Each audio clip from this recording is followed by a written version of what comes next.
Nu ska vi strax byta språk till engelska för att vi har fått besök hela vägen ifrån London. Så jag skulle vilja säga welcome to Jon Stanesby. Was that right? Jon Stanesby, yeah. Jon Stanesby. Perfect. Thank you. You're from Oracle. You're going to talk about computers, gaming, data. There's going to be a theme around computer games. Yes. But yeah, the overall message is about marketing automation. Perfect. So the scene is yours, and I will be back to you in about 20 minutes. Lovely. Thank you very much. Hi, everyone. Thank you for coming. I apologize for my presentation being in English. My Swedish is terrible. I now know one word, and I'm going to use it right at the very end. So listen out for my Swedish word. Yeah, so I'm going to get straight into it, as we don't have very much time. I've got a lot of stuff to show you. When I think about innovation, and I think specifically about marketing automation, I think about giving you guys something that you can take away and apply. I think innovation is very useful, but innovation without application is just wasted time. So I want to give you something that you can take away with you. So that's the main themes of my presentation, is things that you can actually go away and do tomorrow. So it's some innovative frameworks and ways of thinking around marketing automation. The second thing is that I am a gamer. Have we got any gamers in the room? Anyone computer game? Should be about 10%. I think that's about right. I think that's the statistic for the Nordics. So there's going to be a lot of stuff in here for you, which is good fun, and the rest of you are going to go, what? So hopefully, if you don't get the gaming references, you can go and look them up. Okay, a little bit about me. I will be mentioning something about my Twitter handle. That's actually also my gamer tag. My gamer tag is Johnny2Guns, but J2G is my Twitter handle. And I'm going to put a link up on Twitter at the end, which will link you to a webinar that's going to be hosted later, but we'll get into that. So yeah, that's just a little bit about me, but we're going to get straight into the presentation now. So if we're ready to go, everyone can press start on your control pad. No, you haven't got control pads, it's fine. The first thing I want to talk to you about is the controls of the game. So when it comes to marketing automation, how are we going to unlock the value of the data that we have? How are we going to best personalize and communicate to our customers? So the best way to start any framework is with what we are all interested in, which is ultimately revenue. So if we want to increase revenue with our marketing communication, we need to increase the personalization and increase the targeting. If we're more targeted and more personalized, our communications are going to drive more revenue. Okay? Now, all personalization and targeting is the effective use of data. So our secondary tier strategy must be to get the most data on the most amount of people. Because if we have that, we can create automations and efficient marketing programs that leverage that data and deliver the best personalized experience for our customers. Now, when we talk about this data asset, the value of the data asset, that's incredibly important to build this relationship between the data asset you have in your business and the revenue that you can generate. Because once you can convince someone of that, you can start spending money on acquiring and using and actioning data. If you don't build that relationship, then revenue becomes your key KPI. It's the only thing that anyone becomes interested in your business. Now, all data comes from some type of customer engagement.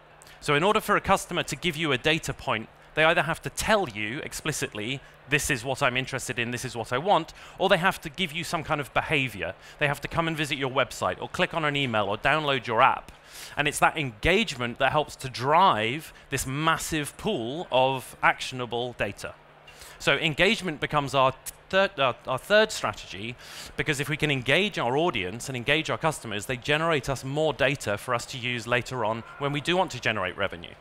There's a side benefit to engagement, which is when we do send communication that's aimed to drive revenue, the customers are listening. They're engaged with our brand, and they can be sold to and be marketed to. And the final piece is around permission. Because if we don't have permission to deploy marketing to our customers, we can't generate engagement from them that we can measure. And if we can't do that, we can't get our data. And if we don't have the data, we all know we don't have revenue. So it's a very simple process that means that if we can ensure that we've got the maximum number of people in our database that we can talk to, and the highest percentage of them are engaged, and they're giving us the highest amount and largest amount of data, then revenue is a simple case of detecting those data trigger points and personalizing those communications. So we can use automated marketing communications for each of those strategies. And typically, what is forgotten is those middle two areas. People think, I have 1 million people in my database, and I make 10 million euros. So if I get 2 million people in my database, I can make 20 million euros. But that's not true because of the connection between the engagement and the data layer. So this is going to become quite important as we move through these different levels. So the first level is that permission level, getting to know your customers, creating a new character for the gamers in the room. Okay, we want to know you. We want to get the information from you. So we want to make sure we prioritize that permission. At every point that someone gives you an email address or a mobile phone number or downloads the app, you need to be asking them for that permission. Okay? That means you're leveraging every single touch point you can. Don't compromise the data capture to close a quick sale. If you're just looking to acquire customers, get them through the door and buy from you once, you're not really doing customer marketing. You're doing acquisition marketing, and then you're reacquiring customers again. So don't compromise the data capture just to get that quick conversion. We want to make sure that we get enough data early on when the customer is engaged so we can use it in our revenue strategy later on. So you don't need to know it all up front. So I'm not contradicting my previous point, but I'm saying be reasonable in the amount of data you're asking customers to give you at the very beginning of a relationship. You can progressively profile customers over time. You can gather the additional information that you need. You can use that behavioral data. So if someone signs up to receive SMS communications from you, find out where they were on your website when they did that, or were they in a store, and use that as a data point. That's a key behavioral data point. You can attach that immediately to that piece of acquisition. Guest checkouts. Anybody have guest checkouts? None of you? No one's using guest checkouts? A couple of you? Okay, guest checkouts should be no different to a regular checkout. It's just the customer doesn't know they have an account with you. So you create an existing account, you use it as a pseudo account. And the customer can add a password later and convert themselves into a regular account. But the guest checkout is in direct contradiction of the point around compromising data capture for a quick conversion.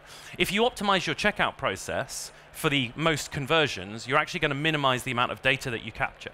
So just be prepared to make some compromises on there. Don't forget to sell your marketing programs when you're acquiring customers. When you bring them on board, do a little bit of a sales job on them and let them know how important that marketing communication is and what it's really going to deliver for them. You can do an awful lot of testing around the language that you might use to acquire and capture email addresses and mobile numbers and explain those benefits. And then finally, once you've got permission, it's now time to hand over to the nurture program. And this nurture program is incredibly important because it takes a customer through a number of different stages. So as we nurture brand new prospects and customers into our databases, we want to make sure that we engage and inspire them, because engagement is our next level above permission. So we've captured permission and we want to try and generate engagement as quickly as we can.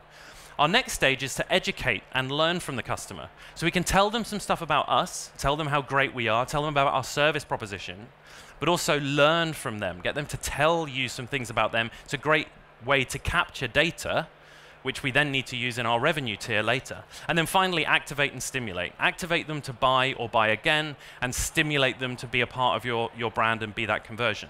So there's some special moves you can learn, some things that we want our customers to do to reach those various stages. So we want customers to open emails. We want them to visit the web.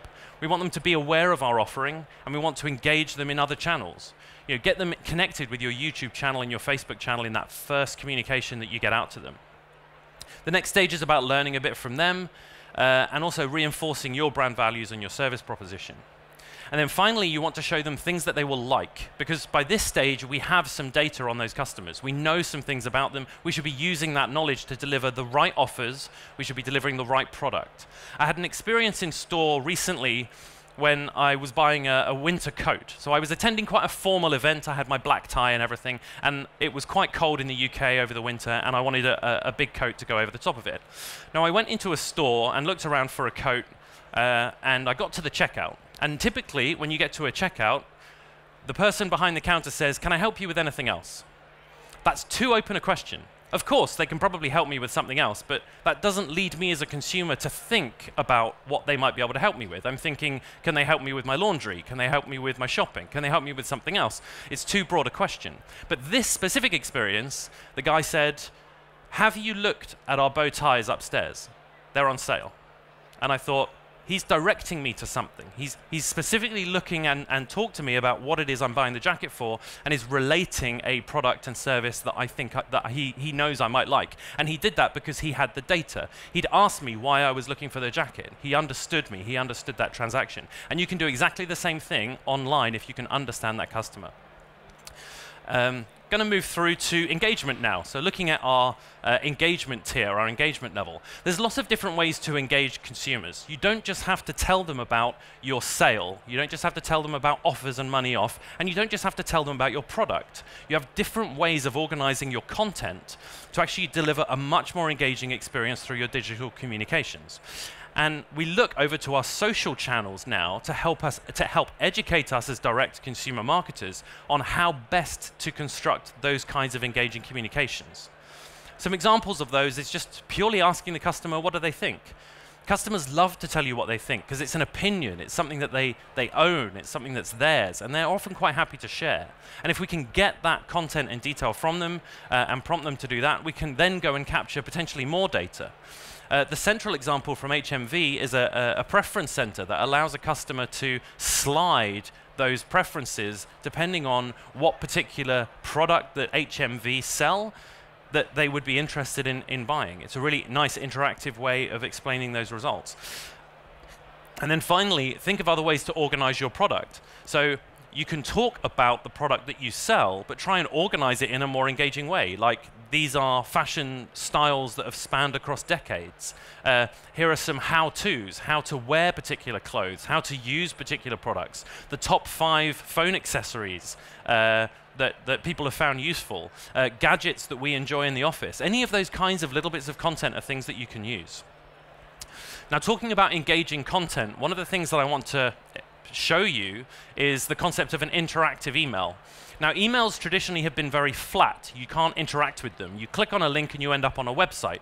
Now, if you haven't heard of kinetic email before, if you go away from today and Google that, you'll find a lot of examples from our creative design team that are a little bit like this.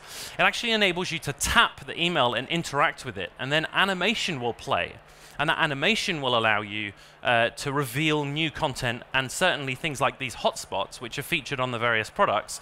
You click on those and they pop up. And this is all happening within the email environment. It's happening on a mobile phone, and the customer doesn't have to scroll. They've got all of that content available to them there.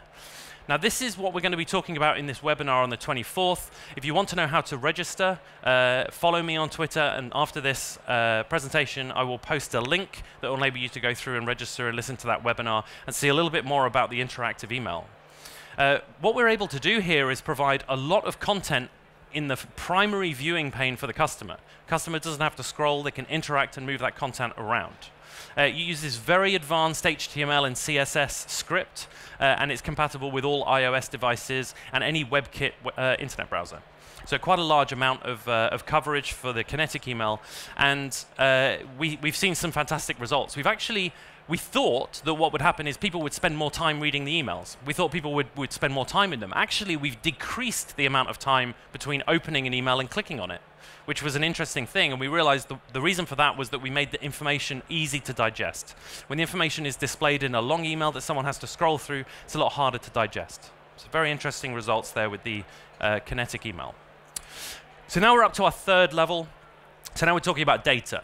The concept of big data that people have talked about for the last few years has been around for a very long time. Big data has been an issue for larger organizations and banks and large retailers for a really long time. The reason it's now more popular in discussion is it's a problem for everybody. The smallest retailer has a big data problem now, and it's a data problem that they have to try and solve and navigate around all of this data. You have data from many different sources, and this next section is essentially a cheat. It's a cheat to help you prioritize what data you look at and how you can use it and how significant that data is for. So now that we've enabled our cheat code, that's probably one of the coolest animations that I've ever done in a PowerPoint presentation. But now we're going to have a look at this cheat mode. So what you can see here is a chart that's showing you how significant is a data point. That's the axis on this side. And then how long is that data point significant for? I think most people will agree that if you know someone's location, if you know where someone is in the world, if you know where they are on the high street, using that data and hijacking them at that moment is incredibly useful. It's a very powerful piece of data, so very significant. It appears very high up in the chart. The problem with location is that it expires very quickly. So I'm in Gothenburg today, I was in London yesterday, I was in France the week before. My location changes quite a lot, and I happen to travel a lot, but even you guys will have been at home this morning, you would have been somewhere else at the weekend, your location changes. So it expires very quickly. So we need to leverage that data point very quickly, otherwise it's gone. We have clickstream data. So this is something someone clicks on the website, something say they click on an email, and we want to leverage that data quickly. But again, this data expires. We don't want to use it forever and ever and ever, because people click on about 60 different websites every day, I think the statistic is now.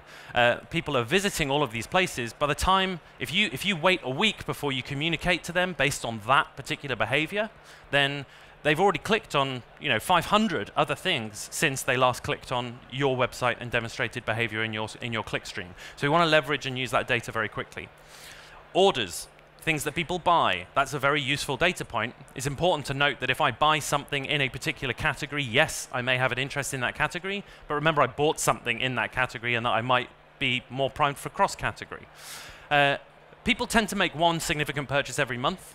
So if you happen to deal with higher price point items, if someone's bought something from you this month, then they've forgotten about it next month because they're on to their next purchase. So the opportune time to leverage purchase data is within a month. Then we have things like survey data. If you ask questions of people, if you want to learn a little bit from them and understand their opinion, bear in mind that opinions change. If you capture that data point, don't use it forever. Just use it for a period of a few months, and then that data is going to expire, and we want some fresh behavioral data or other data to move on to. Finally, things like profile data, so someone's age and their marital status and their gender. Some of those things don't change very often, like gender doesn't change that often, but someone's marital status or the number of children they have or how much they earn, those are things that do change over time, so don't be reliant on them for years and years and years, just use them for a short period of time. And then finally, we have the concept of the socio-demographic data. Now, this is at the bottom in terms of significance, but it's always the same amount of significance because it's not directly about the consumer, it's about their postcode, it's about where they live. But if you don't have any better data, if all of your other data is older than this or you don't have it, rely on that and fall back on that data point. Now, the great thing about data is that in its raw format, and that's what I've discussed here, its raw data format, it does expire quite quickly. But we can also create aggregations. So we could create an aggregation on location and find out someone's favorite location or favorite shopping place that they go to on a Saturday, their favorite city. There's lots of different ways that we can aggregate that data into favorite locations, and that extends its usability. It makes the data usable for a much longer period of time. We can take the clickstream data, that rich browse behavior and email behavior, and we can aggregate that over time to create a kind of implied set of preferences. This person tends to browse this a lot. They tend to open our emails when our emails are about this. They tend to visit our app when they're in a particular point in their buying journey. So these aggregations of data become incredibly powerful and incredibly useful. Order history, using survey data, not in its raw format, but using it for statistical comparison. And then our profile data is really good for analytics. It's good to help us understand customers of this type did this, and it helps to build our insights. So that's the overall picture of how you can use that data and prioritize the use of that data. So you would basically want to work upwards through this graph. If you have data that's a higher significance, then utilize that data point rather than the one before. So now we've talked about our data prioritization, and we've talked about our engagement, and we've talked about our permission. It's now time to get into the money of things. And really, as much as we want to, we need to automate and be very efficient in how we target customers. The kind of one-to-one customer communication that we all seek to do, and we see these personalized store experiences and completely personalized online journeys, and the ability to go and view all the data about a single customer isn't very useful when you have 1 million customers, because who has time to go individually through those customers and understand them? You need to create from your data these automated journeys. These journeys of automation and orchestration across multiple channels that collect and react to a data point over here and result in many different streams and delivery over here. Now, when you're building automation, and when most of you think of automation, you may think of automation as being this journey. I have an idea. I want to build a nurture program. I'm going to build it. I'm going to turn it on, and then I'm going to the pub. And then I could just forget about it, and it can just make me money. That's really good, but if you've seen the film Wall-E, you'll understand that automation and forgetting about it doesn't necessarily work. You get a different result. Now, I would be lying to you if I said it was this easy. Marketers would love to have a technology that made it this easy, but if you want to get the most out of it, you need a slightly different approach. So you need to have your idea. That's the first thing. You need to have an idea that relates to our strategic pyramid that I showed earlier. Where am I now going to most leverage this data? Then you have to dedicate some time. And the time is really about thinking and planning, and that involves some analysis of the customer data. It involves understanding what systems are going to be involved, what integrations need to be in place, and overall, what kind of logic am I going to apply? I can then start to think about governance and the customer experience. Because if I put myself in the customer's shoes, you realize that when you have 1 or 2 automated marketing programs, you haven't got a lot to worry about. But when you've got 12, you want to make sure customers aren't getting 2 programs, 2 communications on the same channel or different channels at the same time. And so you need to apply governance. And that means that your systems need to share the knowledge of what the customer's doing and what they're receiving all the time. Because a customer can be in a nurture program and they're being nurtured through, but then they go to your website and they abandon their cart, and you send them an abandoned cart program, which they get on the same day as that middle point in the nurture program, and it can all get a bit confusing. So you need to consider your governance. Then you can build it. Then you have enough information to go and build. Once you've built, during the building process, you're going to be thinking about the data you want to use for targeting. I want to use the fact that someone hasn't purchased for 3 months. That's my targeting criteria. Then the data for personalization. What am I going to show them and talk to them about? You know, what content am I going to what content am I going to be using, and what data am I going to be using for personalization? Then start to think about testing and control groups. How am I going to know that this program has an incremental effect? Well, I probably need to take 5% of my base and not send the email to them, and not send the app push notification to them, and find out the difference between that group and the group that I do target. Then you can turn it on. And then you can go to the... No, I'm joking. You can't go to the pub. Sorry. That's kind of, you know, we've still got more to do. Because once we've turned things on, we need to monitor them. We need to measure them. We need to build out a test plan. Because chances of you building the best marketing automation right away, even if you're brilliant, and most of you are, you're still not going to get the best program live that you can. So have a test plan and understand how you're going to tweak and test and optimize that. And then dedicate some time to the optimization. And this is where the fun starts. Because setting the program and getting that live, that takes a little bit of time. And Jon, then build on improving. So sorry for interrupting you, because this is very interesting. But that's okay. Time is running. That's fine. I'm on the last slide. Yes, good. Then we will need to. We all want to hear your Swedish word. So. Yes, my Swedish word. Okay. So this is the customer life cycle. This is all of those different automations that I was talking about. As I said, if you want to know more, if you've got questions, do come out and join us for Fika. Yay! Fika. We've got handmade coffee and macaroons, so come and join us for some cake at the stand. It's just outside. I'll be there, so if you've got questions, do come and talk to me then. Perfect. That was a good sum up. Quick. Thank you very much. So I will absolutely join you for a fika later. Thank you very much, Jon. Thank you.